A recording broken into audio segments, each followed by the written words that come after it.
गुरु सहित साहब दीदी के चरणों में प्रणाम करती हूँ। मेरे प्रणाम को स्वीकार कीजिए। जीते हैं सबके लिए,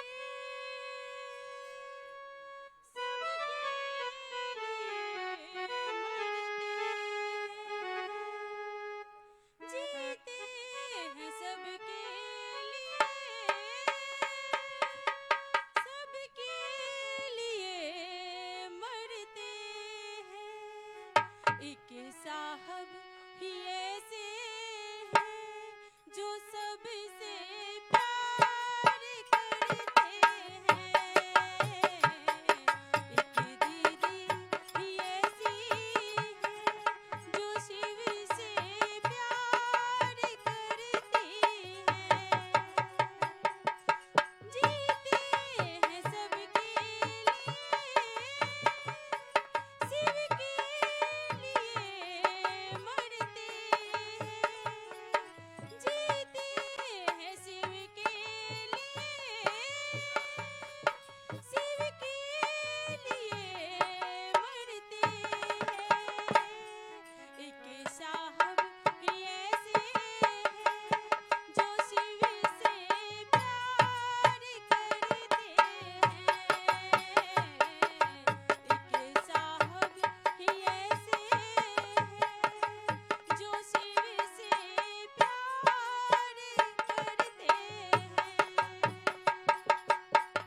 आइए इस पावन बेला में हम दीदी बरखानंद जी की आध्यात्मिक अभिव्यक्ति को सुनेंगे। अभिव्यक्ति का मूल शिव हैं।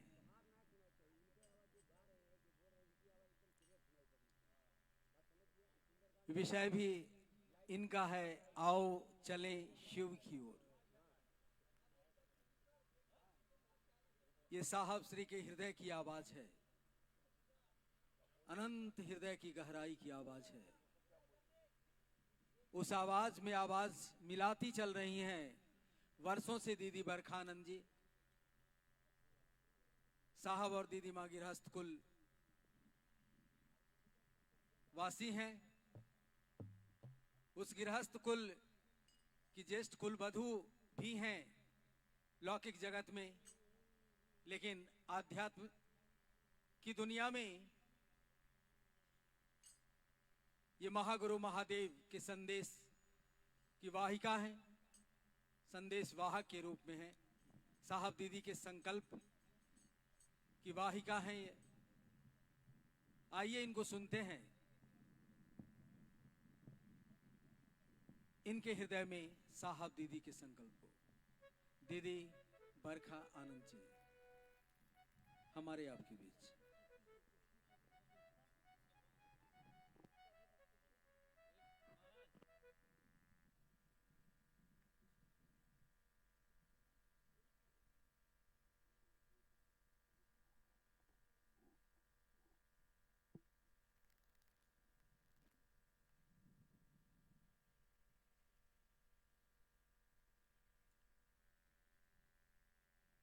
मेरे गुरु महेश्वर शिव को मेरा प्रणाम है। इस कालखंड के प्रथम शिव के शिष्य और हम सबों के परम आदरणीय वरेण्य गुरु भ्राता साहब श्री के चरणों में मेरा प्रणाम है। शक्ति स्वरूपा माँ नीलम आनंद जी के चरणों में मेरा प्रणाम है। और सूरत के इस कीम नामक स्थान पे उपस्थित आप सभी गुरु भाई गुरु बहन के चरणों में मेरा प्रणाम है, जो विभिन्न जगहों से आए हैं।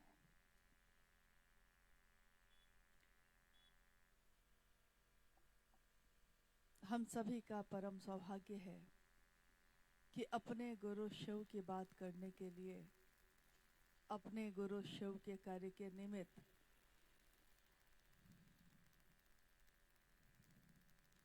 सूरत के इस स्थान पे आप भी आए, हम भी आए।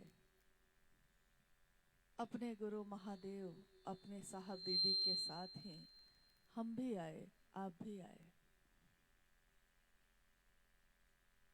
इससे पहले हमारा जीवन तो था, हमारे परिवार तो है, लेकिन हमारे और आपके बीच का जो रिश्ता है गुरु भाई और गुरु बहन का, इस रिश्ते को बनाने वाले, इस शिव शिष्यों के परिवार को बनाने वाले साहब और दीदी हर क्षण हर पल हमारे आपके साथ चल रहे हैं, हम ही उनके साथ चल रहे हैं। क्योंकि अभी आपने सुना कि ये आओ चलें शिव की ओर, ये सिर्फ एक वाक्य नहीं है, ये सिर्फ एक शब्द नहीं है। इस शब्द में भाव किसका है, इस शब्द में चलने का आवाहन किसका है। शब्द तो बहुत है दुनिया में, वाक्य बहुत हैं, लेकिन किस शब्द में, किस वाक्य में क्या भाव छुपा है, उसका परिणाम भी उसी पे निर्भर करता है। सन 1974 में जब साहब श्री ने शिव को अपना गुरु बनाया था, उसके 8 वर्षों के बाद जनमानस में, यानी जगत के लोगों के बीच भी उन्होंने इस बात को रखा। 8 वर्षों तक उनको लगता रहा कि बहुत रहस्य की बात है, बहुत छुपी हुई बात है। क्योंकि और किसी को तो पता नहीं होगा, मुझको पता है। जब रखा, लोगों की प्रतिक्रिया ये थी कि हम जानते हैं कि महादेव गुरु हैं। साहब ने उस दिन पूछा लोगों से, आप कैसे जानते हैं? तो वहाँ मधेपुरा के कुछ लोगों ने उनसे कहा कि हुजूर, ये तो शास्त्रों में लिखा है, ये तो किताबों में लिखा है। साहब को बहुत आश्चर्य हुआ। उनको लगा कि जो चीजें किताबों में लिखी हैं हजारों वर्ष पहले से, वो सचमुच में क्यों नहीं हुआ, घटित क्यों नहीं हुआ, लोगों के जीवन में क्यों नहीं आया। तब उन्होंने पहली बार शास्त्र और ग्रंथ मंगाए और उन सब का अध्ययन किया। शिव को गुरु तो खुद ही मान लिया, लेकिन इसके प्रमाण, क्योंकि दुनिया प्रमाण मांगती है। आप किसी से प्रेम करते हैं, आप किसी की सेवा करते हैं, लेकिन दुनिया उसके लिए भी प्रमाण मांगती है। सबूत क्या है? यानी उस दिन भी लोगों ने कहा कि सबूत तो है कि हमारे ऋषियों ने, मुनियों ने जो चीजें लिखी किताबों में, उसमें लिखा कि तुम ज्ञान देने के कारण शंकर हो। गुरु कैसा हो? शंकर रूपीनम हो, शंकर जैसा रूप हो उसका। शंकर कौन है? शिव कौन है? तो तीनों लोकों के अधिपति, तीनों लोकों को जो ज्ञान देने वाले हैं, परम ज्ञान जिनके पास से आता है, ज्ञान के निधि अगम है। दुनिया में जितने भी ज्ञान की धाराएं हैं वो निस्सृत हुई, निकली कहां से? स्रोत सबका एक ही है, एक ही जगह। किसी ने कुछ नाम दिया, किसी ने कुछ नाम दिया, लेकिन ज्ञान की धारा एक ही है। भले उसकी बहुत सारी पतली पतली धाराएं निकली। साहब श्री हरिनानंद जी ने उसी शिव को अपना गुरु बनाने का आह्वान किया। उन्होंने दुनिया के लोगों को बिना किसी भेदभाव के, बिना कोई अंतर किए, जिसने भी चाहा शिव को अपना बनाना, उसको उन्होंने शिव सौंपा, शिव दिया। कोई भेद नहीं, कोई वर्गीकरण नहीं। गुरु और शिष्य परंपरा में गुरुओं की श्रेणी 3 मानी गई है, शिष्यों की श्रेणी भी 3 मानी गई है, गुरु, सदगुरु और जगत गुरु। तो स्वाभाविक है जब मास्टर 3 तरह का होगा तो विद्यार्थी भी 3 तरह का होगा। मास्टर 3 तरह का तो विद्यार्थी भी 3 तरह का। लेकिन सारे मास्टर के भी मास्टर कौन है? सारे गुरुओं के गुरु कौन है? सभी सदगुरुओं के भी गुरु कौन है? सबकी यात्रा शिव तक जाकर खत्म हो जाती है। महादेव, महागुरु महादेव ही सबके गुरु। अब दुनिया में शिव भगवान हैं, भगवान के रूप में लोगों को दे सकते हैं, ये सब जानते हैं। सबने अलग अलग तरीके से उनकी पूजा की, उपासना, साधना, मंत्रों के जप किए, वरदान भी प्राप्त किए। चाहे वो इंसान हो, चाहे वो राक्षस हो, चाहे वो देवता हो, चाहे वो गंधर्व या किन्नर हो, सबने शिव से जो चाहा, शिव के लिए तपस्या की। शिव ने बिना ये सोचे कि सामने वाला कौन है, उन्होंने सबको समान रूप से वरदान दिया। जिसने जो चाहा, कहा तथास्तु, सबकी मनोकामना पूरी हो। यानी ईश्वर के रूप में वो विवेक पूर्ण दान नहीं देते। ईश्वर के रूप में आपने पुकारा है, आपने श्रम किया, श्रम युक्त भक्ति की, तो महादेव ने आपके मनोकामना पूरी की। लेकिन वही शिव गुरु के रूप में विवेक पूर्ण दान देते हैं। विवेक पूर्ण मतलब ये, जैसे आप अपने बच्चे के हाथ में जलती हुई लकड़ी नहीं देते।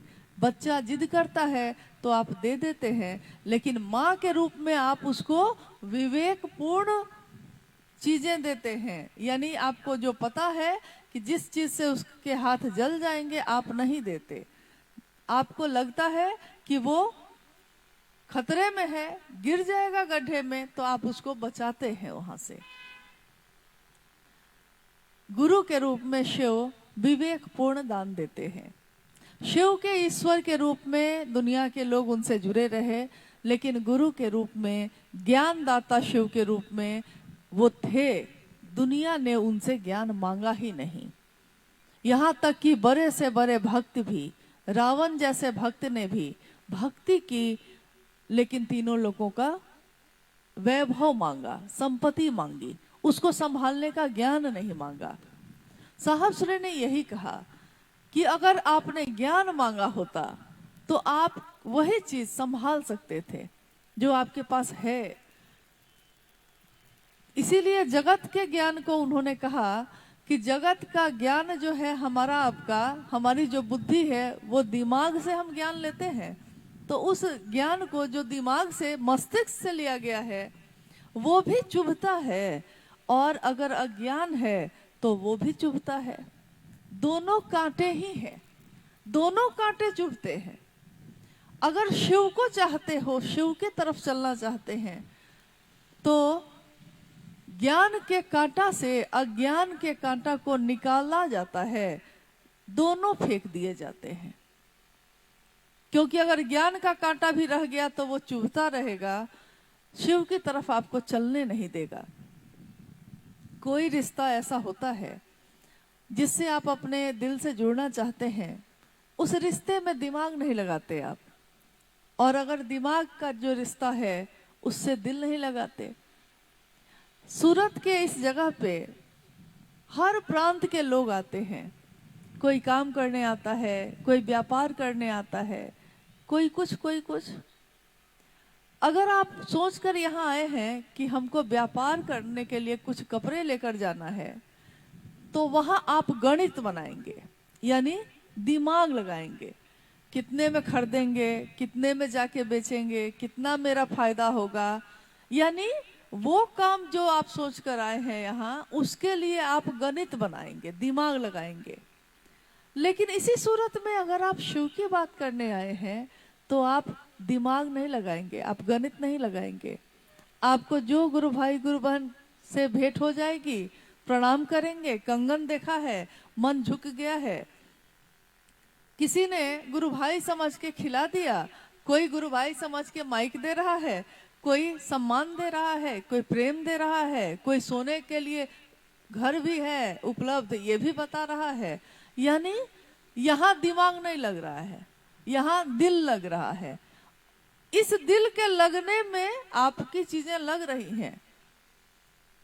आप किसी को अगर खिला रहे हैं तो आपके पैसे लग रहे हैं, आप घर में व्यवस्था दे रहे हैं तो आपके घर का एक कमरा लग रहा है, आपका समय लग रहा है, परिवार के लोग लग रहे हैं। लेकिन यहाँ आप दिल लगाए हुए हैं, तो यहाँ आपका दिमाग जो है गणित नहीं बनाता।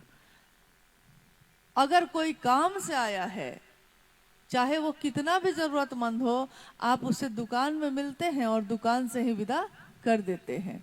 रिश्ते तो दोनों हैं, लेकिन दिल के रिश्तों में हम दिमाग नहीं लगाते। साहब ने कहा, शिव जो जगत के गुरु हैं उनको अपना गुरु बनाइए। उस महादेव को हमने अपना गुरु बनाने की बात कही। अब जब गुरु और शिष्य की बात होगी तो इससे कोई फर्क नहीं पड़ता है कि आप किसी के भाई हैं, कि बेटा हैं, कि बेटी हैं, कि मित्र हैं, कि दुश्मन हैं, इससे कोई फर्क नहीं पड़ता। गुरु ज्ञान देते हैं और शिष्य ज्ञान लेता है, बस यही एक रिश्ता रह जाता है। जिस तरह शिव के अनेक रूप हैं, लेकिन उस शिव से जिस रूप में हम जुड़े हैं उसी रूप का लाभ हमको मिलता है। शिव के भी अनेक रूप हैं। वो महादेव महाकाल भी है, लेकिन क्या हम महाकाल के रूप से जुड़े हैं? नहीं। इसलिए काल पे नियंत्रण है उनका, लेकिन काल के अधीन होकर भी हम महाकाल के रूप में उस महादेव को नहीं पुकार रहे। हम हैं उनके अधीन, तब भी उस रूप में नहीं पुकार रहे। महादेव जो मृत्युंजय कहलाते हैं, महामृत्युंजय, जीवन मृत्यु के चक्र से निकाल सकते हैं, लेकिन हम जीवन चक्र के जीवन और मृत्यु के चक्र से निकलने के लिए उनको नहीं पुकार रहे। शिव की शिष्यता में वो महादेव किसी के पिता भी हैं, जो तस्वीरों में हम देखते हैं, जो शास्त्रों से हमने जाना है कि वो कार्तिकेय और गणेश के पिता भी हैं, लेकिन हम कार्तिकेय और गणेश के पिता से नहीं मिल रहे।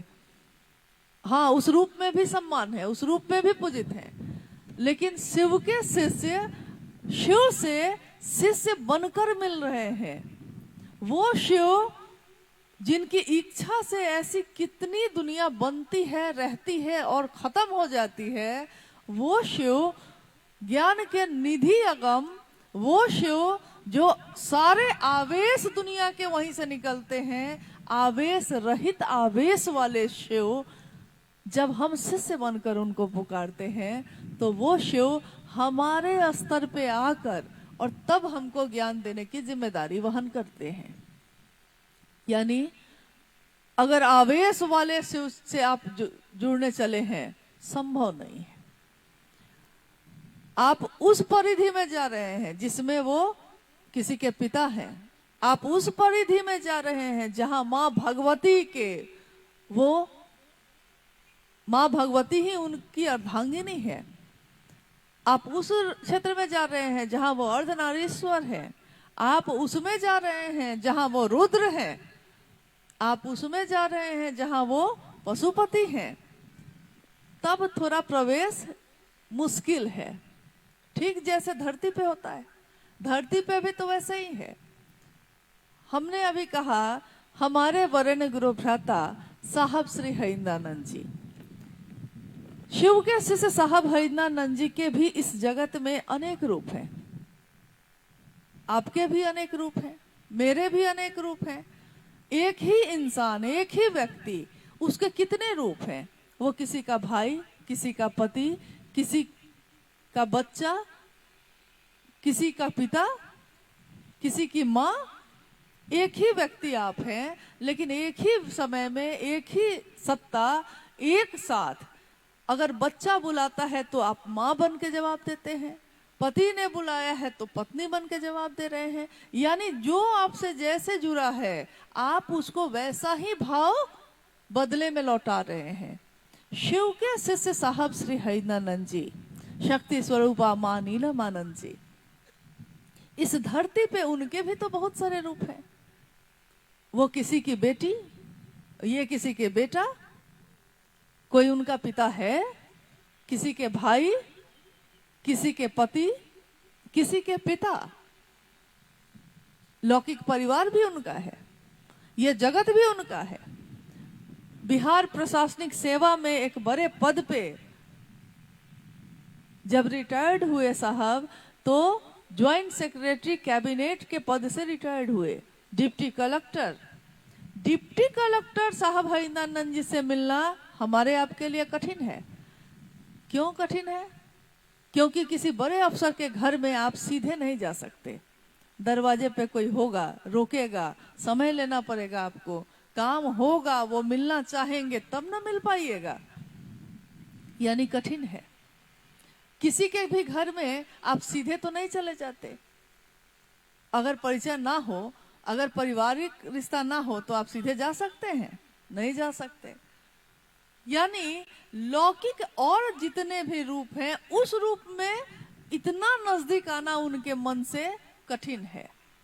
लेकिन शिव शिष्य साहब हरिंद्रानंद जी से, जो शिव का शिष्य हैं, उनसे मिलना बहुत आसान है। क्यों? आपने कहा, हमने कहा कि गुरु भाई हैं, गुरु बहन हैं, और उन तक सब खबर चली जाती। वो बुला लेते, गुरु भाई आए हैं। उस समय डिप्टी कलेक्टर साहब हरिंद्रानंद जी का रूप पीछे हो जाता और शिव शिष्य साहब हरिंद्रानंद जी का रूप सामने है। उनसे मिलना बहुत आसान है। गुरु भाई बने और मिल लिए।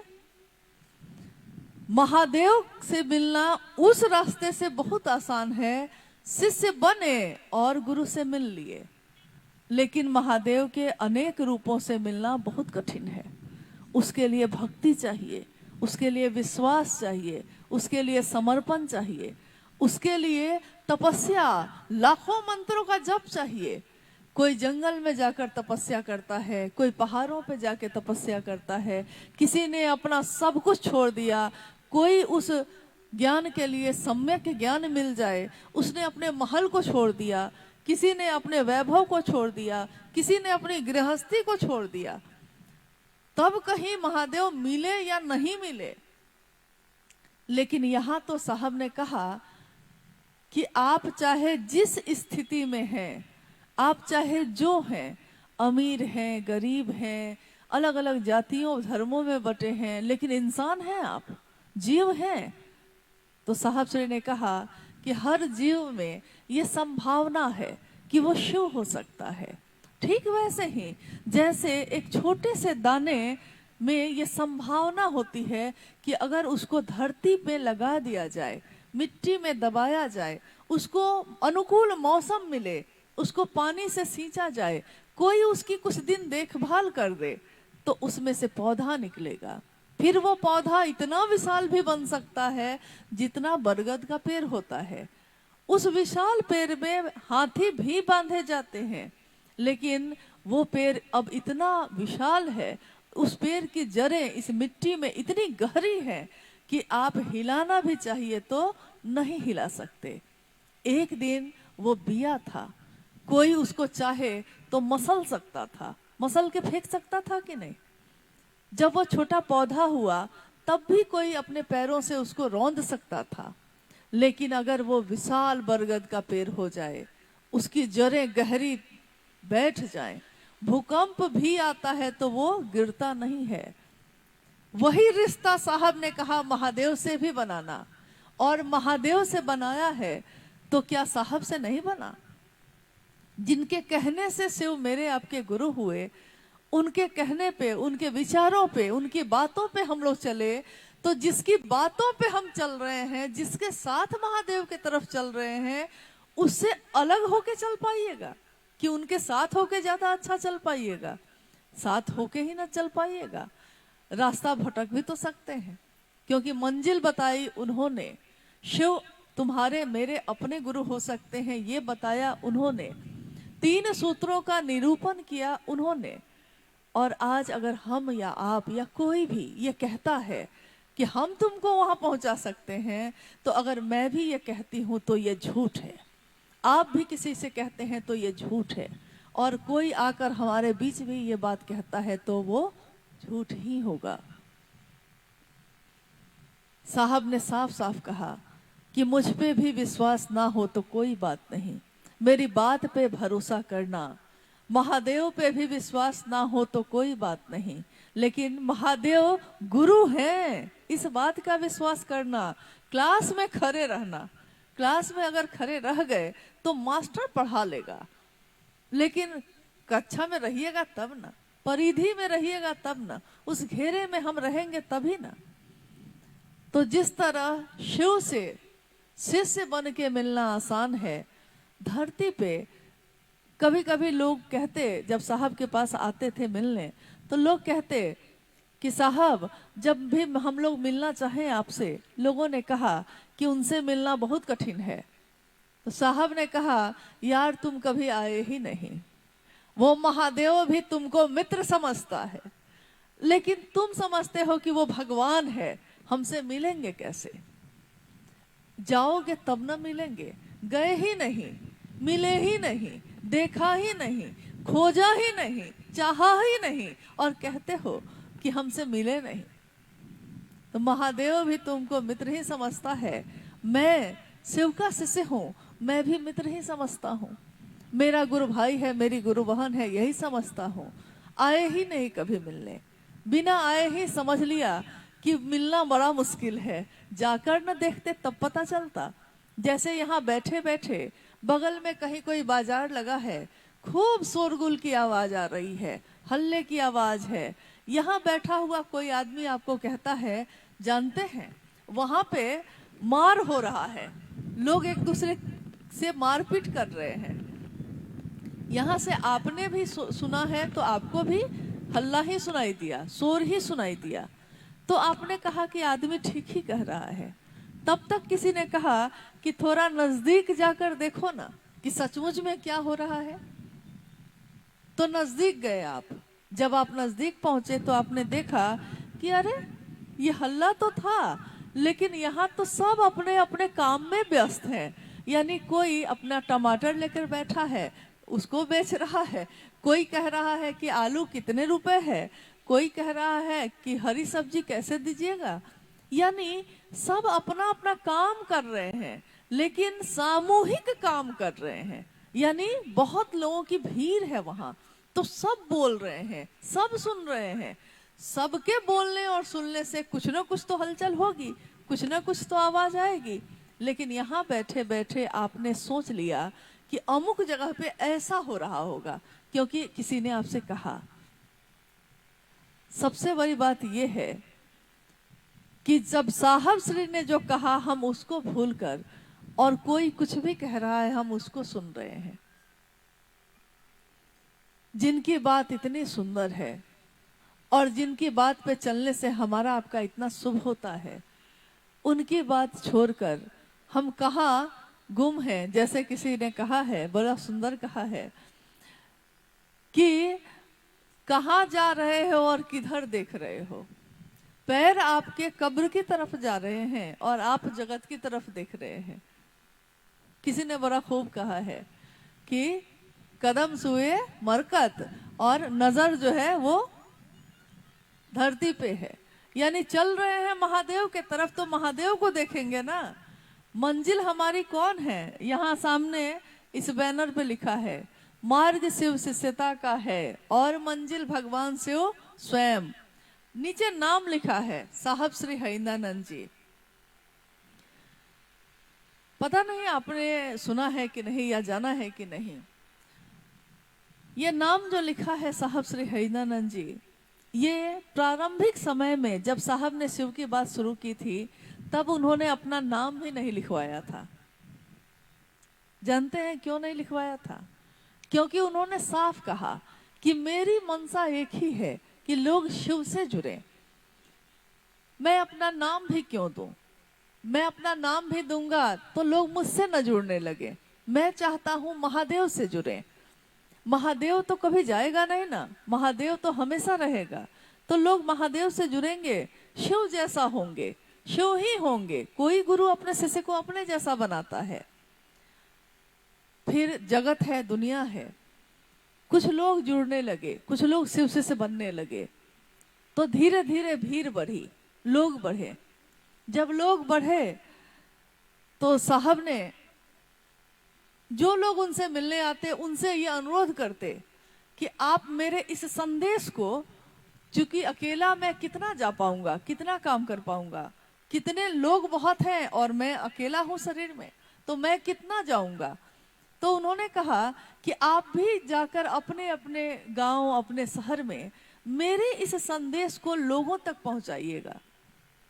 लोग गए, बिहार, उत्तर प्रदेश, झारखंड, फिर भारत के सभी राज्यों में जो गए, तो सबने साहब के इस संदेश को सुनाया। लेकिन बाद में साहब ने कहा कि मैंने देखा कि मैंने कहा 3, तो कोई जाता है तो जाते जाते या तो उसमें 3.5 हो जाता है या उसमें 2.25 हो जाता है, या तो उसमें कुछ बात घटा देते हैं लोग या फिर अपने तरफ से कुछ जोड़ देते हैं। जैसे बहुत सारी बातें हैं वैसी। जब बार बार उन्होंने देखा कि यही हो रहा है कि मैंने जितना कहा है, मेरे गुरु शिव ने जो मुझको कहा, मैंने भी सबको सिर्फ वही कहा। लेकिन मैंने जिन लोगों से कहा वो जो अब जाने लगे क्षेत्रों में, तो जाते जाते मेरे इस बात का रूप ही बदलने लगता है। वहां पहुंचते पहुंचते बात ही बदल जाती है। तब उन्होंने इसका एक उपाय खोजा। कहते हैं आवश्यकता आविष्कार की जननी है। आविष्कार तब होते हैं जब हमको किसी चीज की जरूरत महसूस होती है। पहले प्राचीन समय में यहाँ से हजारों मील की दूरी लोग पैदल ही तय करते थे। फिर लगा कि कुछ और उपाय किया जा सकता है क्या, तो डोली बनी जिसपे दुल्हन विदा होती थी डोली में बैठकर, यानी पैदल नहीं चलना पड़े। फिर बैलगाड़ी बना, फिर धीरे धीरे गाड़ियां बन गई, आज हवाई जहाज और रॉकेट है। यानी आवश्यकता आविष्कार की जननी है। जब जैसी जरूरत होती है तब वैसा काम करना पड़ता है। साहब ने कहा कि मैंने शिव को भी विवस्था में ही गुरु बनाया था, और गुरु बनाकर जब लोगों के बीच कहना शुरू किया तो एक दिन मुझको विवस्था में ही अपना नाम भी उस पर लिखना पड़ा, क्योंकि अगर मैं नहीं लिखता तो लोग अपना अपना नाम लिखना शुरू कर चुके थे। यानी उन्होंने एक पंपलेट छपवाया जिसको मोड़ा जाता था, उस पर लिखा होता था ऊपर हमारे गुरु शिव शिष्यानुभूति, और एक पतले से कागज में, क्योंकि पैसे बहुत कम थे, उतना था नहीं, थे तो डिप्टी कलेक्टर, लेकिन आपने उनके जीवन को जो सुना होगा तो जाना होगा कि 15 और 20 तारीख होते होते माँ नीलम आनंद, खुद राज परिवार की बेटी, कोई वैभव की कमी नहीं, लेकिन एक ईमानदार अफसर के साथ उनका जीवन बीत रहा था, और वो भी शिव के शिष्य हो गए तो और ईमानदारी और बढ़ ही गई, जो थी और गहरी हो गई। तो स्वाभाविक है कि पैसे सीमित थे, 15-20 तारीख तक सब पैसे खत्म हो जाते, उसी में जीवन चल रहा था। तो साहब ने बड़े मुश्किल से कुछ पैसे बचाए और लिखा उस पे जो उनकी अनुभूति थी अपने गुरु के लिए, शिष्यानुभूति, जो आज भी छपवाई जाती है हजारों हजार की संख्या में। और उस पे उन्होंने अपना नाम लिखा, हरिंद्रानंद। प्रस्तुति दीदी नीलम आनंद। किसके द्वारा ये प्रस्तुत किया जा रहा है? तो दीदी नीलम आनंद के द्वारा किया जा रहा है।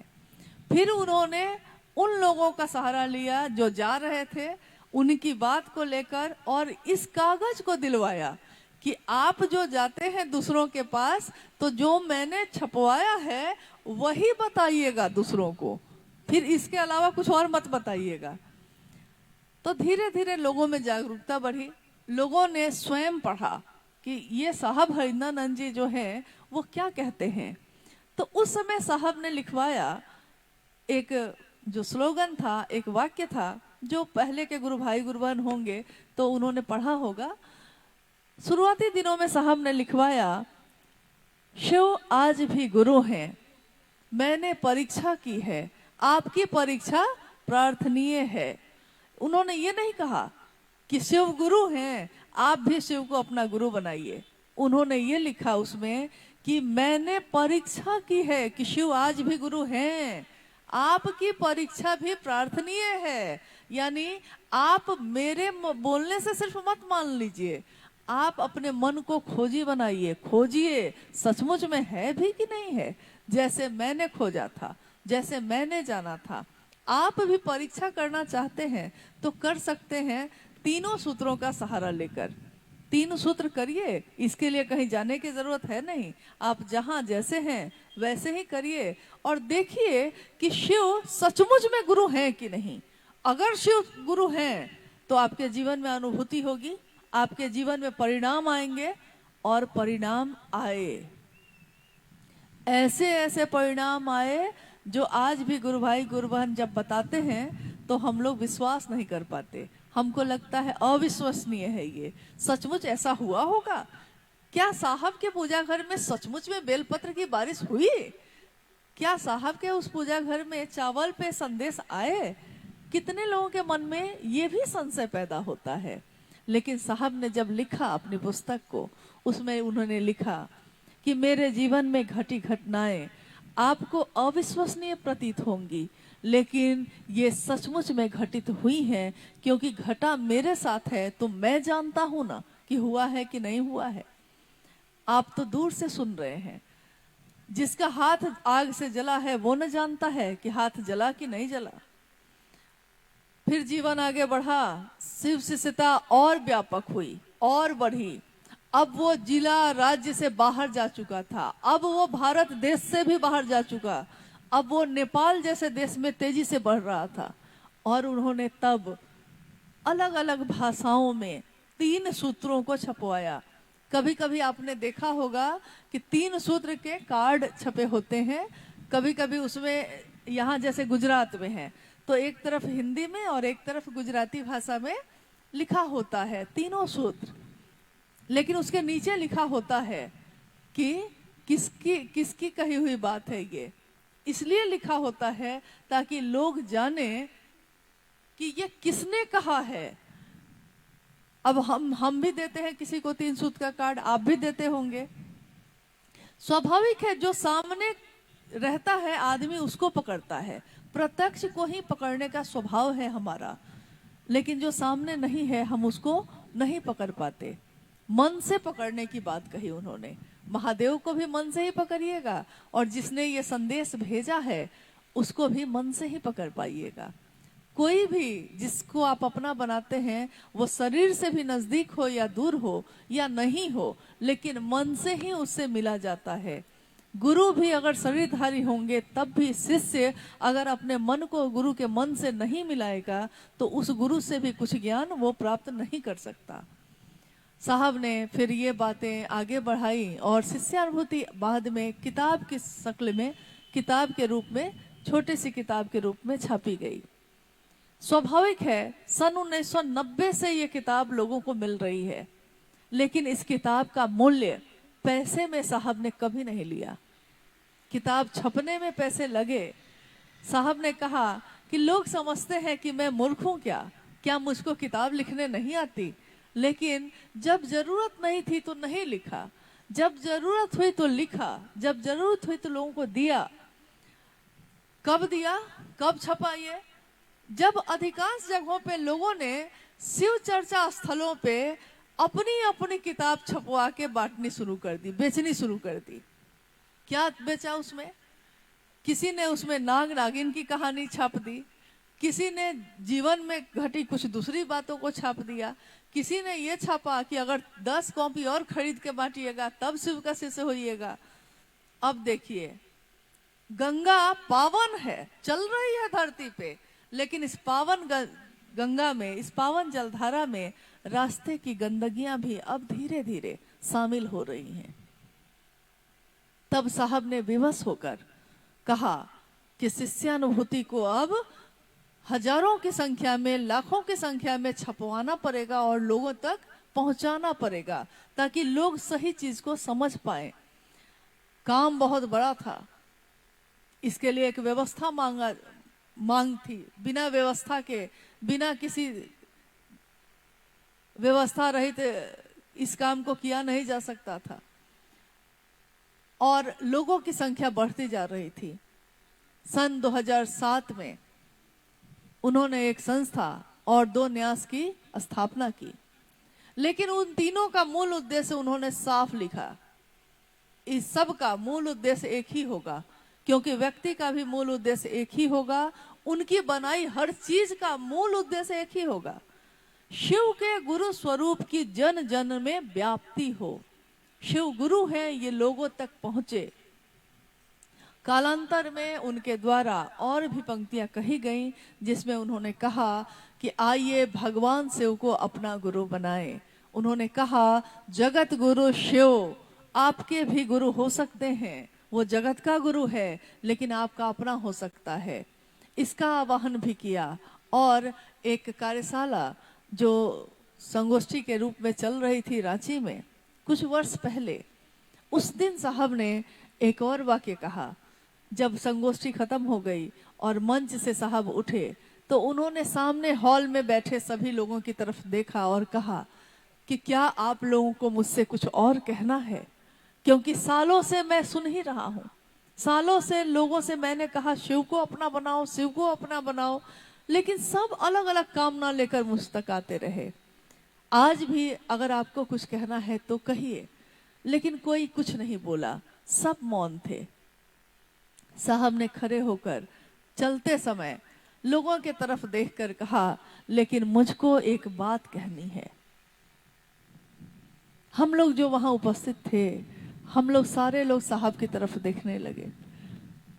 साहब की आंखों में उस समय एक ऐसा भाव था, अद्वितीय, अप्रतिम, जैसे वो सबको अपनी तरफ खींच रहे हो।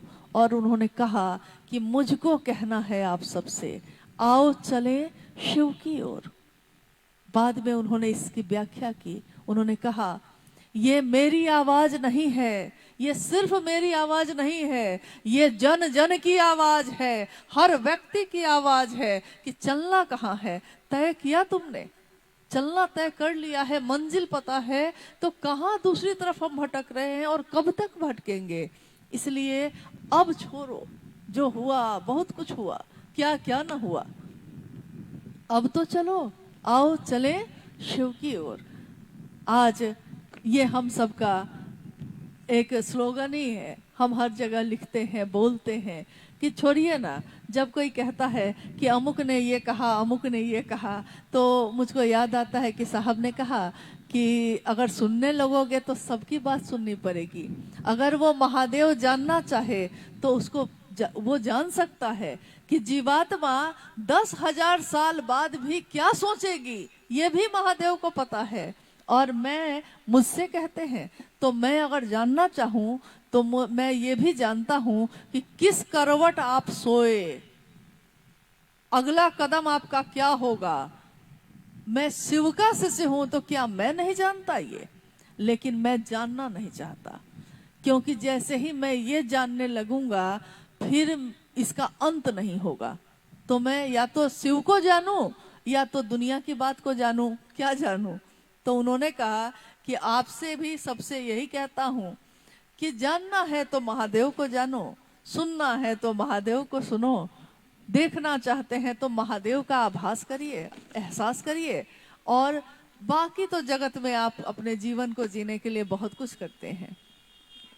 शिव चर्चा स्थलों पे या कोई शिव का शिष्य अगर रास्ते में जाता है, वो लोगों से अपने महादेव की महिमा का गान करता है। इसीलिए उन्होंने शिव की चर्चा को हाईटेक पूजा कहा, एक ऐसी पूजा जो पूजा घर में हम नहीं कर रहे, लेकिन वो पूजा जगत में कर रहे हैं। हर व्यक्ति से बात करता है, कहता है मेरे गुरु महादेव तो इतने अच्छे हैं, इतने अच्छे हैं। अरे भैया आप मानिए ना, परिणाम देते हैं। आपका भरोसा उसको भरोसा दिलाता है, क्योंकि अगर आपके दिल में वो बात नहीं होगी तो आप दूसरे में ये बात पैदा कर ही नहीं सकते। जो आपके दिल में होगा वही आप दूसरे में भी पैदा कर सकते हैं। आपके दिल में नफरत है, आप दूसरे को क्या दीजिएगा। आपके मन में अंधेरा है, आप दूसरे के घर में रोशनी लेकर कैसे जाइएगा। लेकिन अगर आपके हाथों में जलता हुआ दिया है, रोशनी है, उजाला है, और आप किसी के अंधेरे घर में प्रवेश किए हैं, तो उसके घर में आप क्या लेकर गए हैं? रोशनी ना, उजाला। महादेव की बात करने वाले लोग जो चलते फिरते मंदिर की तरह हर जगह अपने गुरु की बात कर रहे हैं, ये वो लोग हैं जो दिखते तो साधारण हैं, दिखते तो ऐसे हैं जैसे उनको कुछ आता ही नहीं है। कोई कहता है मैं अनपढ़ हूँ, कोई कहता है मैं अज्ञानी हूँ, और साहब कहते हैं अरे ये तो सबसे सुंदर बात है, क्योंकि ये समझ लेना कि मुझको कुछ नहीं आता है, यही सबसे बड़ा ज्ञान है। यही सबसे बड़ी बात है जो शिव भाव पैदा कर सकती है। मन खाली होगा तब न उसमें महादेव आएंगे। मन में कचरा बैठा के उसमें महादेव को हम कैसे बुलाएं?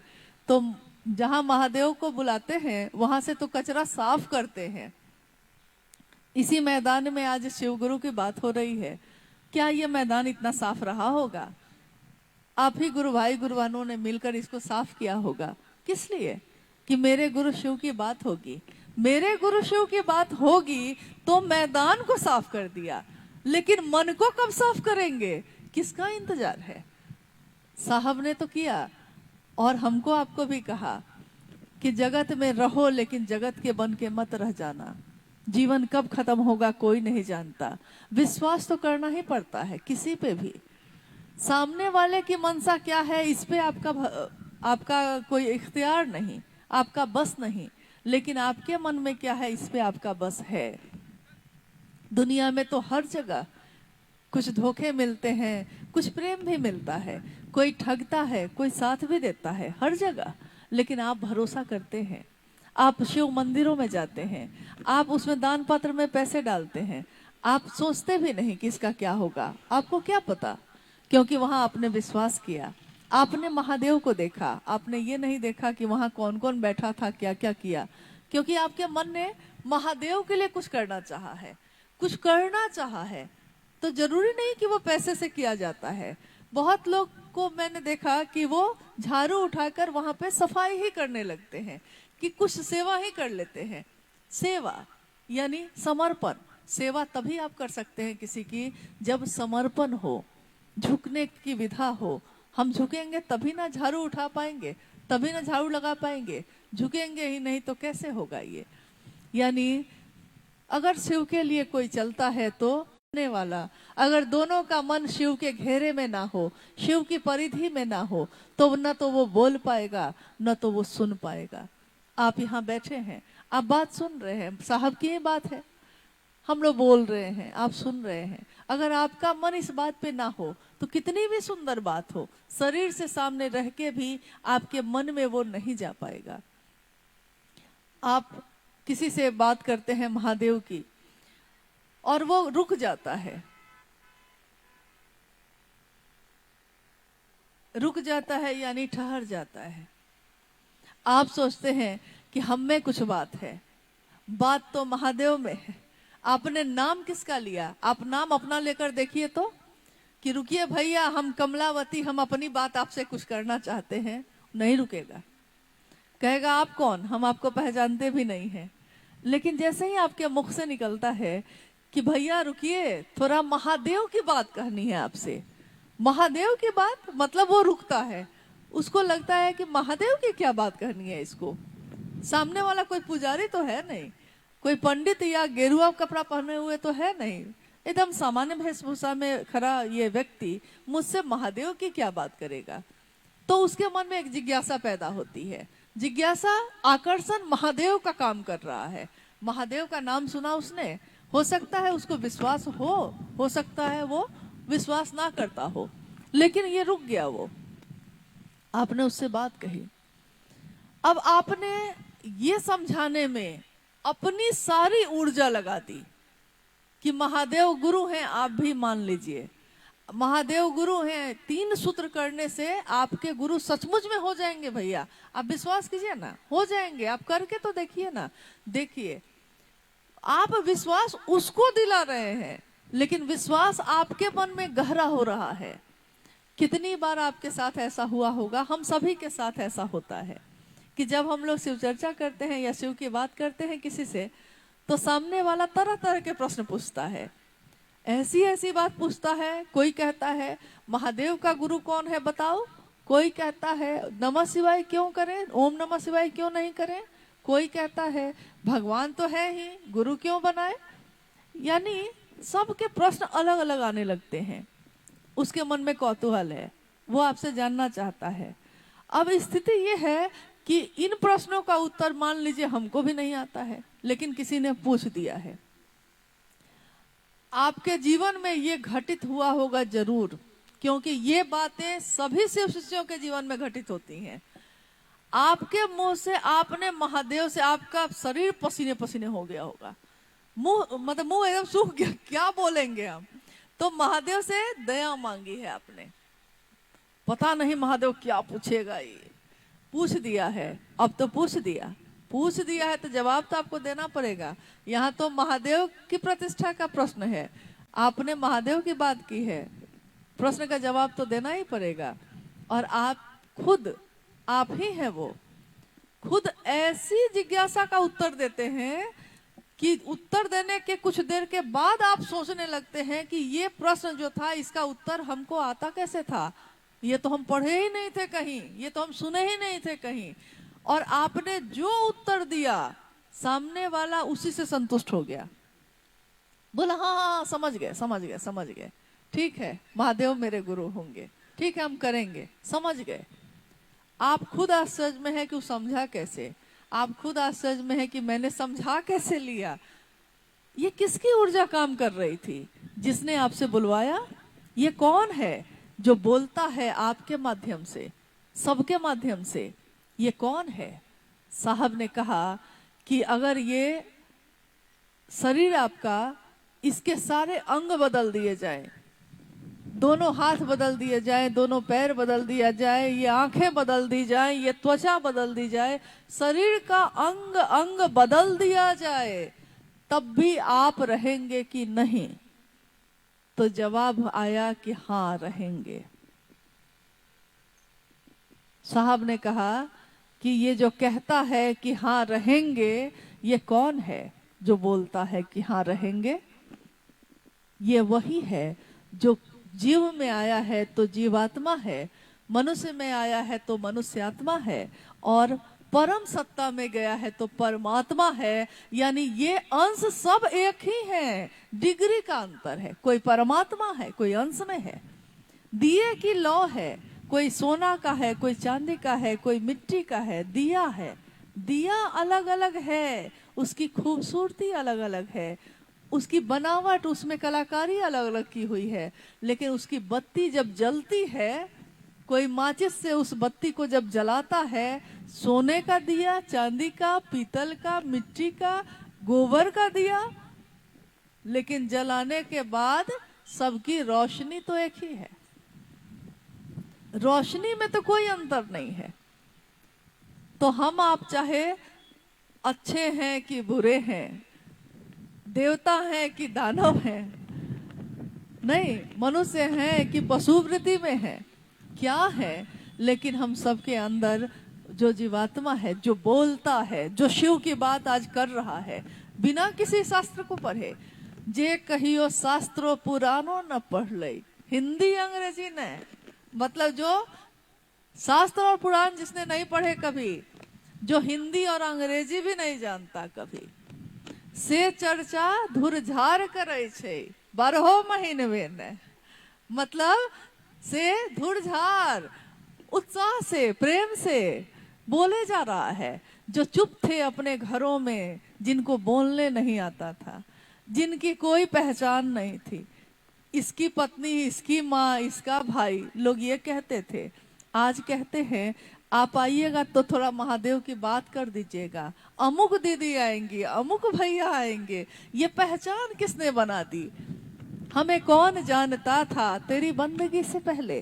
कौन जानता था आपकी बंदगी से पहले? महादेव। इतनी सुंदर दुनिया है, इतना सुंदर जीवन है, इतना सुंदर मन साहब ने बनाया, पहले तो नहीं था ये मन। हम सभी शिव से कितने भी कृतज्ञ होंगे, कितने भी झुकेंगे उस साहब के सामने, उस मां नीलम आनंद जी के सामने, हमारी कृतज्ञता कम ही होगी। वही बात साहब ने महादेव के लिए कही। उन्होंने कहा कि तीनों सूत्रों का, जो 3 सूत्र मैंने दिए हैं वो सामान्य नहीं है। इन 3 सूत्रों का निस्वार्थ भाव से, बिना किसी कामना के, कठिन है, ये कठिन है, बहुत कठिन है, लेकिन बिना किसी कामना के निस्वार्थ भाव से अगर कोई शिव का शिष्य अपने गुरु शिव को याद करके ये काम करता है, तो यही उसकी कृतज्ञता है अपने गुरु शिव के लिए, यही उसकी गुरु दक्षिणा है अपने गुरु शिव के लिए। लेकिन निस्वार्थ भाव से होना कठिन है। अगर आपने किया है, अपनी कामना लेकर भी तीनों सूत्र करते हैं। बहुत लोग मनौतियां मांगते हैं, मेरे जीवन में ये काम पूरा होगा तब हम महादेव की बात करेंगे। कामना पूरी होती है, मनौती पूरी होती है। आप शिव चर्चा रखते हैं, आपने शिव की बात की है, आपने तीनों सूत्र किया है, परिणाम उसके भी आएंगे, लेकिन ये शिव के लिए नहीं किया हमने, अपने लिए किया। तो अपने लिए किया है, महादेव तो परिणाम लाएंगे ही। महादेव ने सब कुछ दिया, महादेव के लिए तो तब भी नहीं किया हमने। जिस दिन हम महादेव के लिए करने लगेंगे, जिस दिन ये आंखें महादेव के लिए रोएंगी, जिस दिन इस दिल में महादेव धड़केंगे, जैसे कोई अपना धड़कता है, जैसे हम किसी अपने की परवाह करते हैं, जैसे हम अपने पति के बीमार होने पे रात भर जगने के बाद भी सुबह में फिर से काम में जुट जाते हैं, बिना ये सोचे कि क्यों मैं उसके लिए रात भर जागूं। आपकी आंखों से नींद गायब हो जाती है। अपनों की चिंता हमें सताती है, लेकिन अपनी यात्रा विस्मृत हो जाती है, भूल जाते हैं। अपनी अपनी यात्रा इस मानव तन में रह के हम कर सके, इसी की कामना साहब श्री ने की है। और अगर मूल उद्देश्य को हम भूल जाते हैं तो हमारे मन में बहुत तरह की कुरीतियां पैदा होती हैं। हमारा मन गंदगियों की तरफ जाता है तब जब हम उस सुंदरता को नहीं देख पाते। अगर मंजिल आपको पता हो तो रास्ते में बहुत चीजें आती हैं, कुछ अच्छी कुछ बुरी। यहाँ तो महादेव को लोगों ने नहीं छोड़ा, साहब दीदी को नहीं छोड़ा, तो हम आप कैसे सोचते हैं कि हमको छोड़ेगा?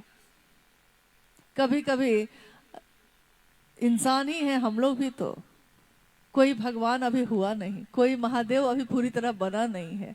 एक महादेव ही अघोर है, उनको लाख कुछ हो जाए उनके मन पे कोई घोर नहीं होता उनका मन।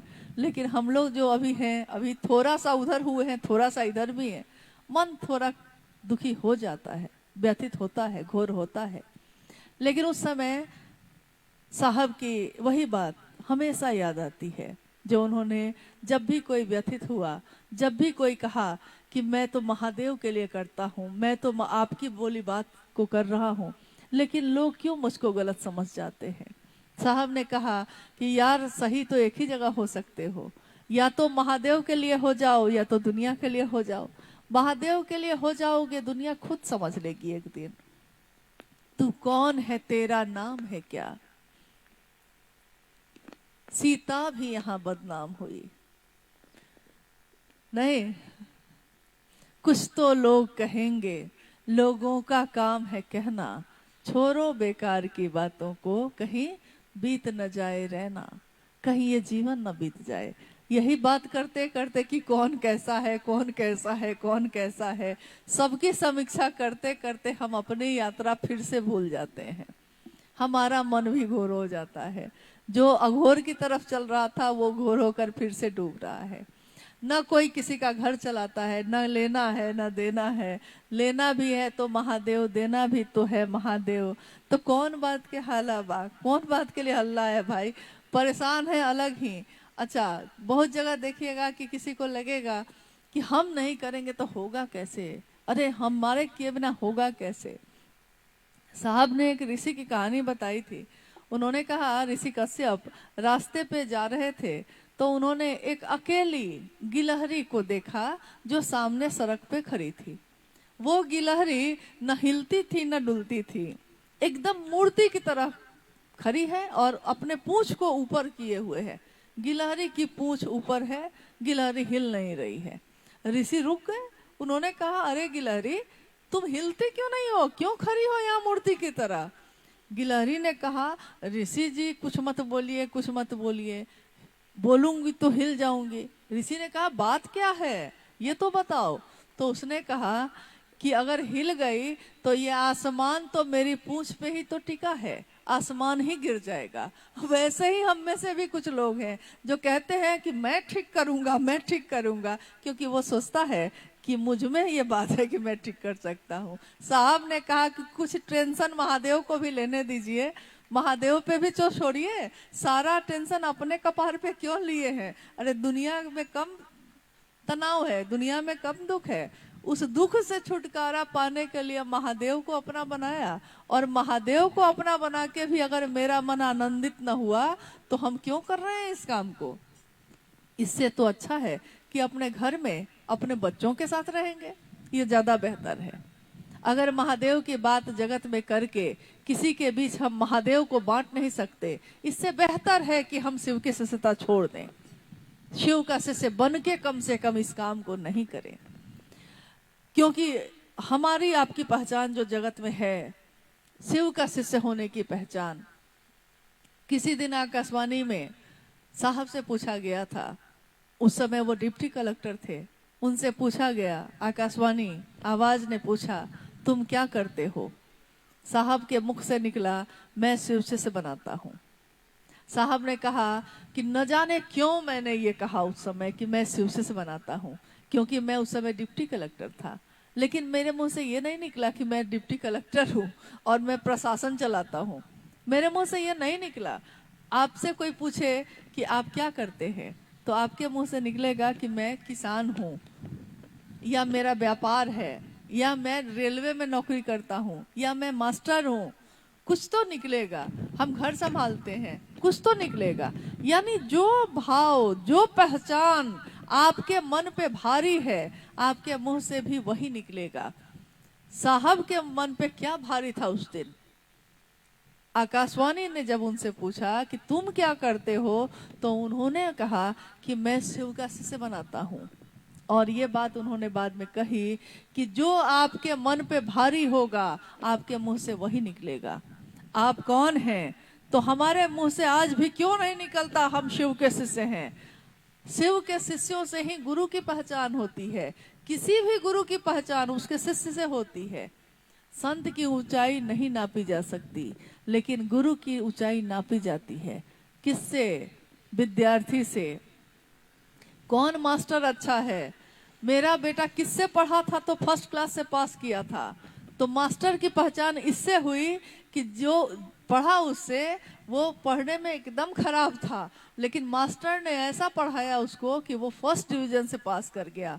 आप दूसरों को भी बताने लगते हैं कि अमुक मास्टर से पढ़ाइए, वो खत्म से खत्म विद्यार्थी को भी फर्स्ट डिवीजन से पास कराएगा। यानी गुरु की पहचान शिष्य से होती है।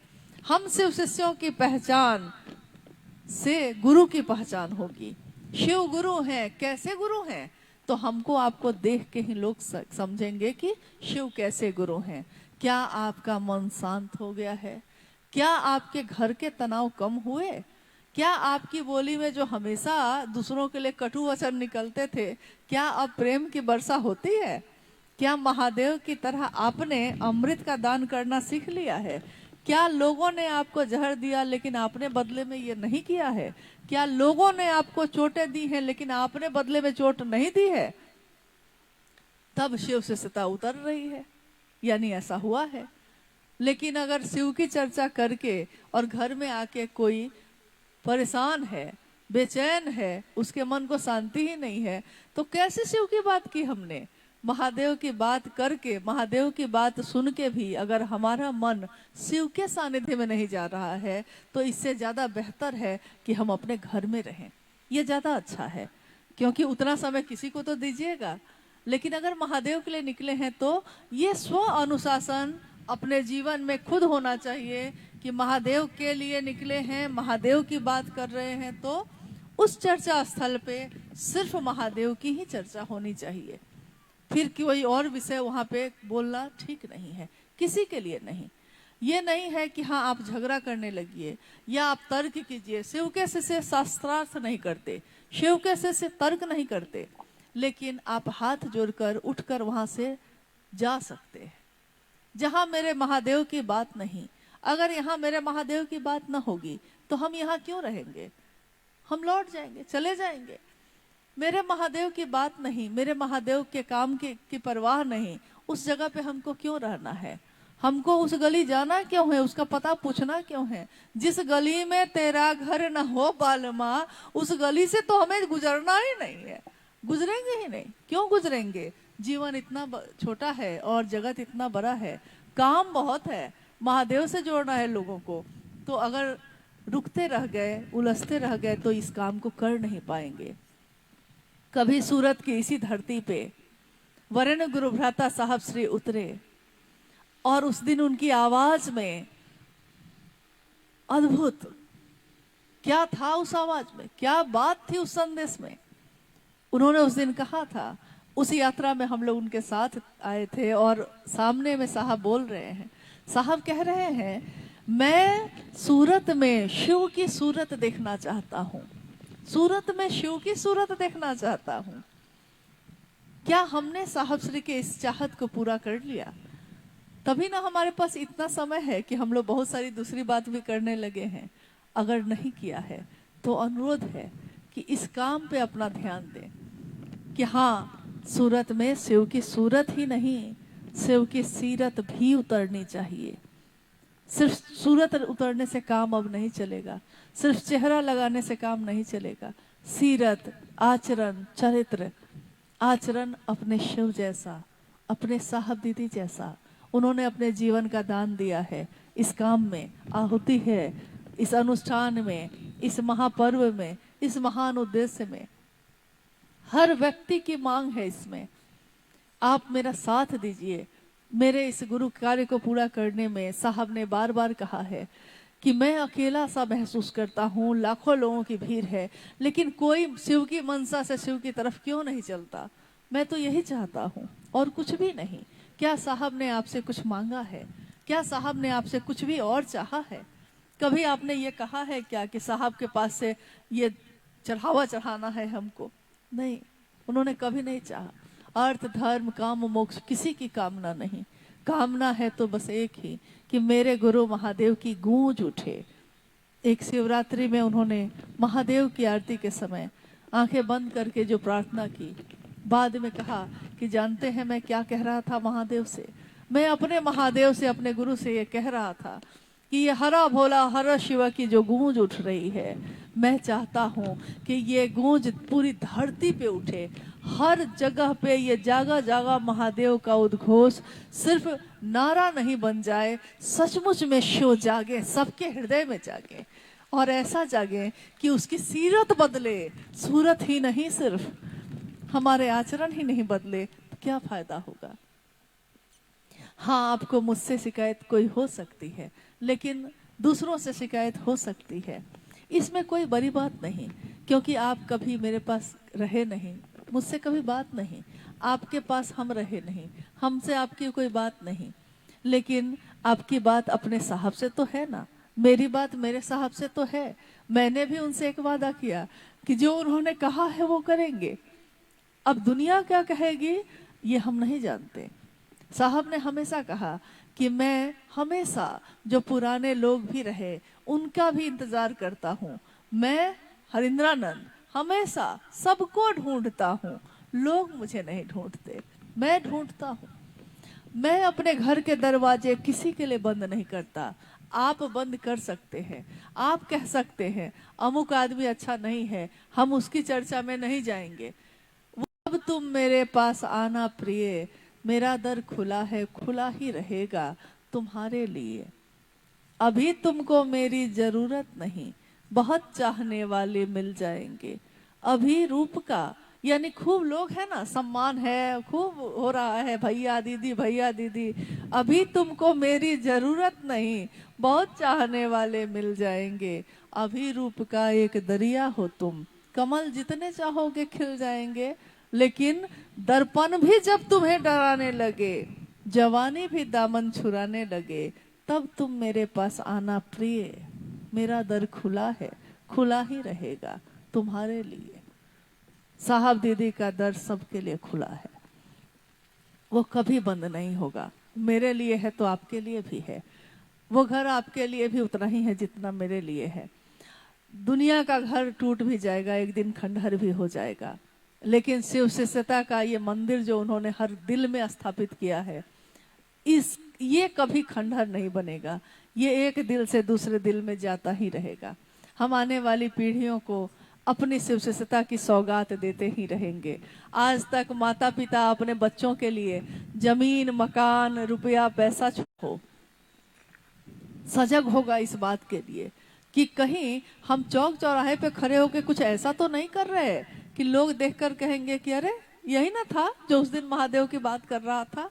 और देखिए, सिर्फ शिव को चाहा आपने, लेकिन आपके सारे आचरण बदल गए। पहले कुछ भी बोलते थे, कितनी बार लोगों को कोई पान खाता है, कोई कुछ खाता है, लेकिन जैसे ही कोई कहता है कि आइए शिव चर्चा करिए तो जल्दी से जाके पहले कुल्ला करता है। क्यों? क्योंकि उसको ये पता है कि इस तरह तरीका नहीं है।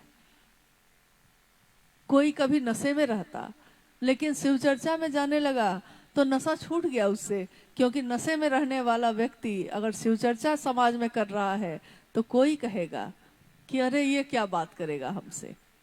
पहले खुद का जीवन तो देख ले, पहले खुद में तो सुधार कर ले। आपने चाहा सिर्फ शिव को है, लेकिन शिव को चाहा है तो खुद बदल गए हैं। किसी एक को चाहने पे दूसरा बदल ही जाता है, क्योंकि अब वो नहीं रहता, अब वो जिसको उसने चाहा है वैसा हो जाता है। महादेव को गुरु बनाने वाले लोग, शिव के शिष्य, उनका कर्तव्य क्या होता है कि दूसरा भी शिव की तरफ चले। हमारे मन वचन या कर्म से कोई शिव की तरफ चलने से रुक नहीं जाए। ऐसा ना हो कोई आहत हो जाए, कोई घायल हो जाए, कोई रुक जाए, कोई छूट जाए। मेरी बोली से तो नहीं होना चाहिए ये, दूसरे क्या करेंगे इस पे मेरा बस नहीं। लेकिन अगर हम शिव के शिष्य हैं तो हमारा कर्तव्य ये है कि मेरे गुरु का काम, मेरे गुरु का नाम जिसमें भी रोशन हो, हम सबको वही काम करना चाहिए, बाकी नहीं करना चाहिए। कोशिश तो यही करनी चाहिए। शिव की शिष्यता क्या है, इसे विस्तार से समझाने का कष्ट करें। शिव की शिष्यता क्या है और उसके साथ लिखा हुआ है विस्तार से बताइए। तो विस्तार से बताने में रात हो जाएगी, रात से फिर सुबह हो जाएगी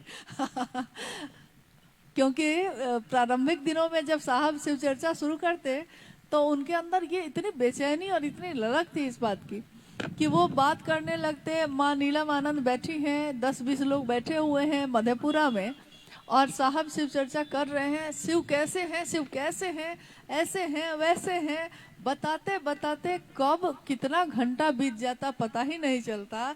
और वो कहते कि नीलम जरा चाय बनवाइएगा क्या। तो माँ कहती कि पहले थोड़ा सा मुंह धो लीजिए क्योंकि सूर्योदय हो गया है। तो शिव की शिष्यता यानी एक असीम अंतहीन अविरल प्रवाह है। एक बार डूबे हैं तो डूबते ही चले जाइएगा, फिर इससे बाहर न निकलने की इच्छा होगी, न निकल पाइएगा, निकल ही नहीं पाइएगा, इच्छा ही नहीं होगी, इच्छा ही खत्म हो जाएगी। सांसारिक रिश्तों में भी ये भाव आता है, सांसारिक रिश्तों में भी, जिससे भी आपका मन प्रेम करता है। हो सकता है आपके पति से हो सकता है पत्नी से हो सकता है बच्चे से हो, माँ बाप से भी होते हैं, किसी ऐसे व्यक्ति से भी होते हैं जिससे पारिवारिक कोई रिश्ता नहीं। किसी से प्रेम होता है, एक क्षण में हो जाता है। अब जो है आप उसके बाद अपने जीवन में किसी से प्रेम हो गया है, आपको मन प्रेम करता है, हृदय प्रेम करता है, शरीर से आप कहीं भी हैं। इसी में एक बार हुआ था, उस समय साहब 2003 में रांची में थे। एक गुरु बहन अपने बेटा की बात लेकर माँ नीलम आनंद जी के पास आई। तो उन गुरु बहन ने कहा माँ से कि दीदी मेरा बेटा को पता नहीं कुछ ऊपरी कुछ आ गया है लगता है, हम बहुत चिंता में हैं। माँ ने पूछा उससे कि क्या हुआ है। तो उसने कहा कि वो ना आईना के सामने खड़ा होके भी मुस्कुराता रहता है, खाना भी खाता रहता है तो अपने अपने मुस्कुराने लगता है, कुछ हमको पता नहीं चलता है। हमको लग रहा है या तो उसका दिमाग खराब हो गया है कुछ, या तो कोई ऊपरी चक्कर आ गया है उसके ऊपर। माँ हंसने लगी। उन्होंने कहा कि अच्छा देखो कुछ दिन देख लो, अगर नहीं होगा तो डॉक्टर से दिखाना, लेकिन कुछ दिन बाद फिर आके बताना हमको कि क्या क्या स्थिति है, ठीक है कि नहीं।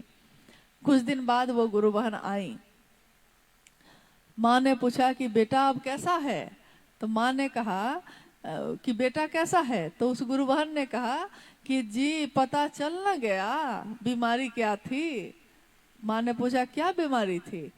तो एक लड़की से प्रेम करता है, हमेशा उसी के ध्यान में डूबा रहता है देखिए एक लड़की से प्रेम ने उसके मन को ऐसा डुबाया कि माँ बैठी है तो खा भी रहा है तो मुस्कुरा रहा है ध्यान में उसी की। जैसे मजनू चलने लगा तो कहा उसने कि पत्तों में भी लैला दिखाई देती है, इस रास्ते पे भी लैला दिखाई देती है। ए मौलवी साहब आप किस खुदा की इबादत कर रहे थे कि आपको मैं दिखा। जब मैं एक लैला के इश्क में हूँ तो मुझको लैला के सिवा कुछ नहीं दिखती, आपको मैं कैसे दिखा। तो जो शिव की शिष्यता में है ये प्रवाह ऐसा है, ये भाव ऐसा है कि ऐसा डूबता है आदमी कि फिर उसको शिव ही दिखता है हर जगह, उसको दूसरा कुछ दिखता ही नहीं। जो हो सामने वो शिव ही देखेगा उसमें। अगर शिष्य भाव है, शिष्य भाव जगे जरा तो ध्यान तो हो ही जाता है। शिष्य भाव थोड़ा जग जाए तब ना, शिष्य भाव जग जाए, स्व स्फूर्त हो जाए, मेरे अंदर खुद पैदा हो जाए, इसके लिए पहला सूत्र है जिसमें हम मन ही मन बार बार महादेव से दया मांगते हैं। ये स्वस्फूर्त यानी आपके अंदर पैदा हो जाए, है जन्म से है लेकिन प्रकट नहीं हुआ है। जन्म से ही तो सारे भाव है मेरे मन में, तभी तो जब हम बच्चा पैदा होता है उसके मन में अपने पिता को देख के पुत्र भाव पैदा हो जाता है, माँ को देख के पुत्र का भाव पैदा हो जाता है। बड़ा होता है, पत्नी आती है, पत्नी जब आई नहीं थी तब तक पति भाव सोया हुआ था, पता चला कि इसे विवाह होना है, पति भाव प्रकट हो गया, था तो जन्म से ही, लेकिन जब सामने वो रिश्ता आया तो उसके अंदर सोया हुआ वो भाव प्रकट हो गया, यानी पति का भाव। पता चला है कि माँ बनने वाले हैं, माँ का भाव था तो जन्म से ही था, सोया हुआ था। जैसे ही खबर आई, डॉक्टर ने कहा कि माँ बनने वाले हैं, पुत्र को पुत्री को तो अभी देखा भी नहीं, अभी तो 9 महीने बाद देखना है, लेकिन माँ का भाव प्रकट हो गया, पिता का भाव प्रकट हो गया। ठीक वैसे ही जैसे ही ये सूचना, ये संदेश आता है कि शिव मेरे गुरु भी हो सकते हैं, आज से और अभी से मैंने शिव को अपना गुरु बनाया है, मेरे अंदर जो शिष्य का भाव सोया तो था, जन्म से ही था वो बिया, लेकिन सामने जैसे ही गुरु का आया, गुरु और शिष्य ये दोनों मतलब आया और शिष्य भाव प्रकट हो गया। शिष्य भाव यानी शिष्यता, शिष्यता, शिष्य भाव प्रकट हुआ। अब आप दूसरा कोई समझाएगा कि और भी गुरु हैं, और भी चीजें हैं, आपको समझ में नहीं आएंगी। किसने कितना समझाया मजनू को, किसने कितना समझाया सिरी फरहाद को, मंसूर को, लेकिन चढ़ गया सूली पे, चढ़ के सूली पे मंसूर बोला इश्क है ये, तमाशा नहीं है। इश्क यानी जिससे हो गया उससे हो गया, वो महादेव से हो गया, गुरु से हो गया तो हो गया। अब इसमें कोई कुछ भी समझाएगा, थोड़े ही कुछ बदलने वाला है। तो शिष्यता, शिव की शिष्यता एक अविरल यानी एक ऐसा है जो लगातार निरंतरता में बहता रहता है, एक प्रवाह है जो खत्म ही नहीं होता है। असीम में मिलिएगा तो असीम ही होइएगा, अनंत में मिलिएगा तो अनंत ही होइएगा। हमारी गणना है, हम 1 लाख 2 लाख 10 लाख महाअरब महाखरब तक गिन सकते हैं, लेकिन उसके बाद हमारी गिनती खत्म हो जाती है। और जहां इंसान की गिनती खत्म हो जाती है, वहां से ना महादेव की गिनती शुरू होती है। वो असीम, वो अनंत, वो ज्ञान के निधि अगम, जिसका कोई तल नहीं, अतल गहराई जिसकी है, उस महादेव से मिलने के बाद आप थोड़े ही पूछेंगे शिष्यता क्या होती है, लोग बोलेंगे, लोगों ने कहा ये मजनू दीवाना हुआ, लोगों ने कहा ये मीरा रानी दीवानी कहाने लगी, दुनिया ने कहा, मीरा को तो याद भी नहीं था कि अब दुनिया है भी, मीरा तो गुम हो गई अपने कृष्ण में। तो जो जिसमें डूबता है, जिसके अंदर जिसका भाव आ जाता है, फिर दुनिया उसके लक्षण को देख के कहती है। तो हमारे आपके लक्षण ऐसे हो जाएं कि रहे हैं, क्योंकि अब समय की भी अवमानना है। साहब श्री ने आओ चले शिव की ओर एक पुस्तक लिखी है। कोरोना काल में ये लिखा गया। दुनिया के लोग जब कोरोना काल में अपने घरों में बंद थे, साहब श्री के साथ हम सभी उपवन में बैठे आओ चले शिव की ओर पुस्तक की रचना कर रहे थे। इस जिज्ञासा का उत्तर देने से पहले 2 मिनट के लिए हम उस बात पे आपको लेके जाना चाहते हैं कि उस समय जो घटनाएं हो रही थी, या उससे पूर्व भी जो चीजें मैंने भी देखी या और लोगों ने भी देखी हैं, महसूस किया है। अनमिल आखिर में आपने कितनी घटनाओं को पढ़ा होगा, सुना होगा लोगों से, ऐसी ऐसी जिसको लोग दुनिया चमत्कार कहती है। कोरोना काल का समय था, आओ चले शिव की ओर पुस्तक लिखी जा रही थी। उपवन जो साहब का स्थल है रांची में, उसमें। और सुबह सुबह कौन हरी सब्जियों का झोला रख के चला जाता था दरवाजे के बाहर, ये पता ही नहीं चलता था। जब सारी दुकानें बंद थी, महादेव की असीम दया से और साहब के सानिध्य से हम लोग को हरी सब्जियां उपलब्ध हो रही थी, और साहब वहाँ पैसा रखवा देते थे कि भाई पैसा रखवा दो, बिना पैसे के तो मैं किसी से कुछ नहीं ले सकता। खैर, एक तरफ तो ये हो रहा था, एक तरफ किताब लिखी जा रही थी, साहब बोल रहे थे, कोई लिख रहा था, और एक प्रिंटर था रखा हुआ। कंप्यूटर और प्रिंटर होता है ना, प्रिंट जिससे करते हैं हम लोग कागज को, प्रिंटर था रखा हुआ। साहब ने कहा कि मैं बोलता जा रहा हूँ, जो मैं कह रहा हूँ लिखते जाओ, टाइप करो और निकालो, तब ना किताब लिखी जाती है। किताब लिखने में बहुत मेहनत होती है, ये हम लोगों ने उस समय अनुभूत किया। हुआ ये कि एक दिन वो प्रिंटर चलते चलते बंद हो गया। मशीन है वो। मेरा अनुरोध है कि जो अभी बता रहे हैं आपको, उस पर थोड़ा ध्यान दीजिएगा। वो मशीन है, वो प्रिंटर है। मशीन में जान नहीं होती, मशीन में संवेदना नहीं होती। वो तो मशीन है ना, पुर्जा से बना हुआ लोहा का। बंद हो गई, प्रिंटर काम करना बंद कर दिया। सब लोग परेशान होकर उसको ठीक करने की कोशिश किए, नहीं ठीक हो पाया। साहब जो सामने सोफा पे बैठे थे और सामने टेबल पे, छोटे टेबल पे प्रिंटर रखा हुआ था, साहब ने उस प्रिंटर की तरफ देखते हुए गहरी सोच में चुपचाप देख रहे हैं। काम बंद हो गया, एक ही प्रिंटर था, काम बंद हो गया, बाहर जा नहीं सकते थे। साहब ने उसको देखते हुए कहा, यार तुमने भी साथ छोड़ दिया मशीन को, प्रिंटर को। सच्चाई है कि हम लोग हंसने लगे कि प्रिंटर को कह रहे हैं। सारे लोग कहने लगे साहब प्रिंटर को कह रहे हैं। और साहब ने क्या कहा उसको, यार तुमने भी साथ छोड़ दिया। कुछ देर के बाद साहब ने कहा कि गौतम जरा इसको फिर से बना के देखो तो। और फिर से उस प्रिंटर पे जब कागज लगाया गया तो वो प्रिंटर तब से चल ही रहा है, अभी तक दोबारा बनाने की जरूरत नहीं पड़ी। मुझको लगा उस समय, और आज भी लगता है, हर समय ये लगता है कि कभी ऐसा हुआ कि दरभंगा में मच्छर आया तो मच्छर वाली घटना हो गई। कभी कश्मीर साहब गए तो वहाँ खटमल था, वो उनकी बात सुन के चला गया। कभी ये प्रिंटर जो बंद था ठीक ही नहीं हुआ, और साहब ने कहा वो चलने लगा।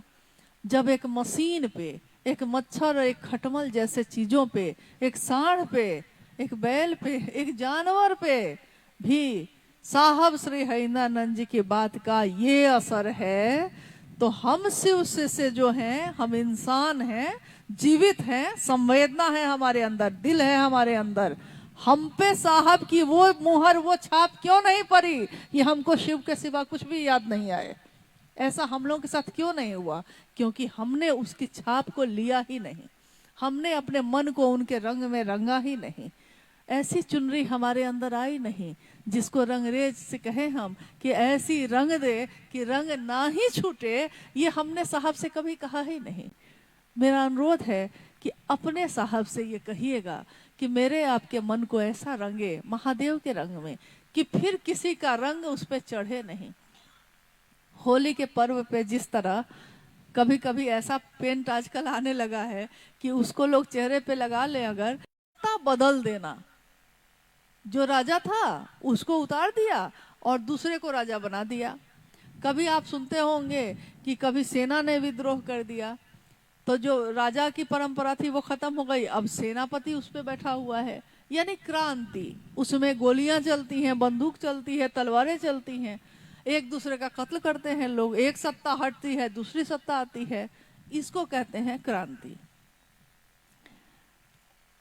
जागरण क्या है? जागरण सामान्य शब्दों में हम समझते हैं जागरण मतलब कि जैसे हम लोग नव दुर्गा की पूजा जब होती है तो हम लोग कभी कभी दुर्गा का जागरण करते हैं, कभी काली का जागरण करते हैं। यानी जागरण मतलब हम लोग समझते हैं कि गीत भजन और रात भर जगे रहना, यही है जागरण। साहब ने जागरण शब्द की ये व्याख्या नहीं की। जागरण यानी जो सोए थे सो जग गए। जग गए मतलब सिर्फ आंखों से नहीं जगे, सजग हो गए, आपका हृदय ही जग गया शिव के लिए। ये जागा जागा महादेव का जो जयघोष है, ये शिव का अंश जो हमारे आपके अंदर सोया है उसके जागरण के लिए है। यानी जाग जाना आंखों से नहीं, अपनी चेतना का जग जाना। मेरी जो परम चेतना है, जो अंदर, जो मैंने अभी कहा कि साहब ने कहा कि ये जो तुम्हारे अंदर से बोलता है ये कौन है, उसका जग जाना, उसका ये सोच लेना कि मैं यहाँ क्यों आया, किस लिए आया हूँ। बाहर से तो मैं बहुत सारे रिश्तों से हूँ, मैं किसी का पति, किसी का भाई, किसी की पत्नी, किसी की बहन हूँ, लेकिन मेरे अंदर जो ये है, ये कहाँ से आया, कहाँ को जाएगा, कुछ पता नहीं। इसकी जो खोज हो जाए तो जाग जाना मतलब जागरण है। शिव की शिष्यता क्रांति नहीं है, यानी ये मामला ये नहीं है कि किसी एक को हटाया दूसरे को बैठा दिया, ये मामला नहीं है। ये मामला क्या है कि ये जागरण है, अपनी यात्रा के लिए जग जाना, अपने शिव के लिए जग जाना।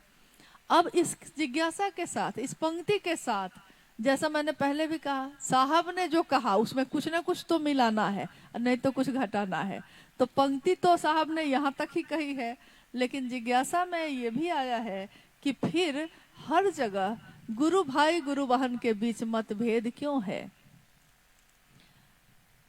तो मेरी अपनी अनुभूति जो है, अपने दिल से जानिए दूसरे का भी हाल, तो मेरी अनुभूति ये है कि अगर आपने सोचा है कि ये आपका गुरु भाई है तो उससे आपका मतभेद होगा ही नहीं। आपने सोचा है कि ये गुरु बहन है तो उससे कैसे मतभेद होगा, विचार मिल नहीं सकते हैं, ये चलेगा।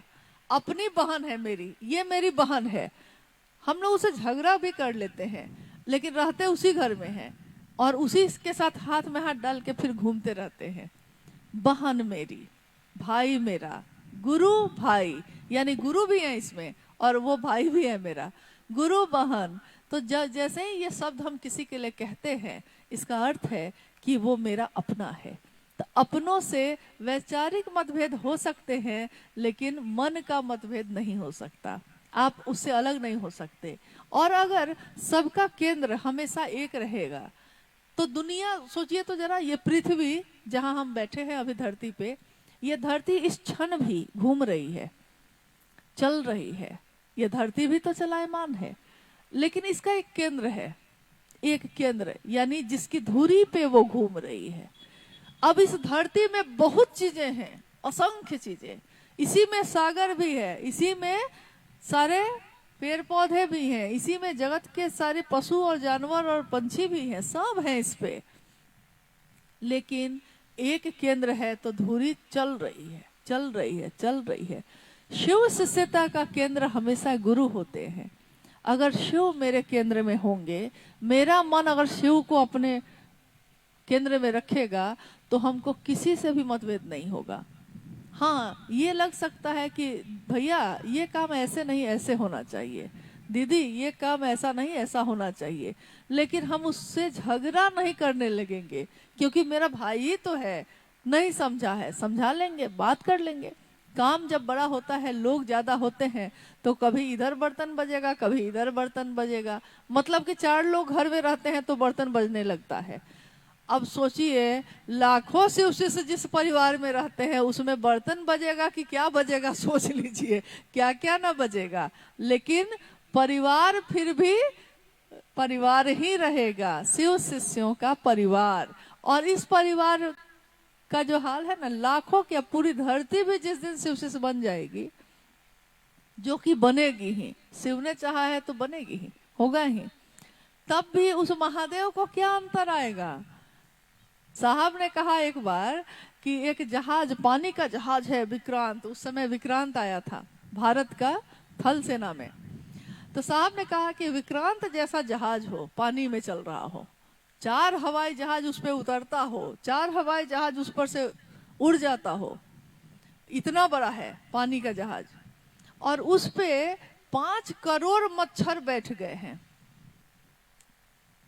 इतना विशाल जहाज है, 5 करोड़ मच्छर बैठ गए, और मच्छरों ने कहा जहाज के कैप्टन से कि भाई साहब आपको दिक्कत नहीं ना है मेरे बैठने से। तो कैप्टन कहता है कि और 5 करोड़ को मंगा लो, हमको कोई दिक्कत नहीं है।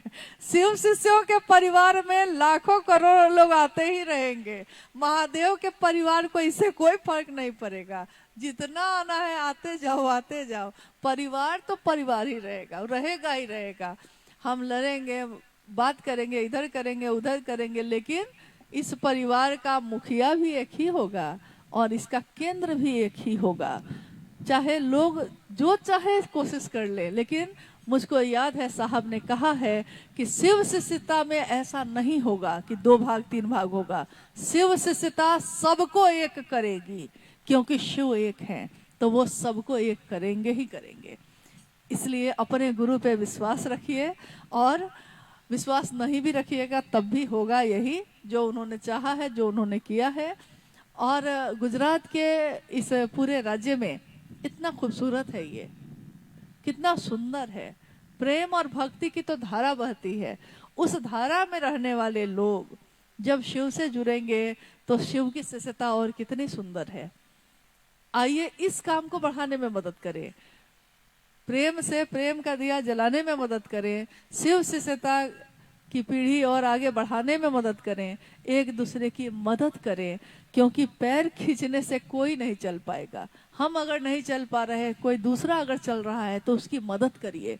मदद की मानसिकता रखिएगा तो आपको भी मदद मिलेगी, लेकिन पैर खींचने की मानसिकता रहिएगा तो याद रखिए आप एक का खींचेगा, आपका 2 खींचेगा। इसलिए इस रास्ते से नहीं चल के शिव के राजमार्ग पे हम सब चलें। हमारी मंजिल एक ही है, हमारी गति भी हमारे गुरु ही हैं, शिव ही हमारे गुरु हैं, शिव ही हमारी गति हैं, और शिव ही हमारे रास्ते पे चलने का पाथे भी हैं। तो महादेव महादेव की गूंज सिर्फ आपके मुख से ना हो, आपके हृदय से हो, और हृदय से बोली हुई बात की पुकार दूर तक जाती है। मुंह से बोली हुई आवाज यहाँ से यहाँ तक जाके खत्म हो जाती है, लेकिन दिल की आवाज दूर तलक जाती है। ये दिल की, हरिंद्र के दिल की आवाज है, ये दूर तलक जाएगी। आप सभी के चरणों में प्रणाम है, आप सबसे विदा लेती हूँ। जीवन रहा, फिर मिलेंगे, मिलते ही रहेंगे। आप सभी को प्रणाम।